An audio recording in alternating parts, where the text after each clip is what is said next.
A specialist's visit for analysis and to prepare a specific estimate. How much time is needed for this? How convenient is this visit? I mean, do I need to be there for an hour or two, opening things, showing them, or, well, how does it work? Just a few words.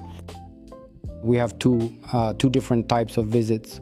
It can be either in-person or remote, meaning distance-based. Basically, for an in-person visit, an hour is enough, sometimes 2 hours in some cases, to be present, really explain the details and share your wishes, what you'd like, and ask questions. Because a truly high-class specialist arrives who is deeply immersed in the product. He can explain, he can give advice.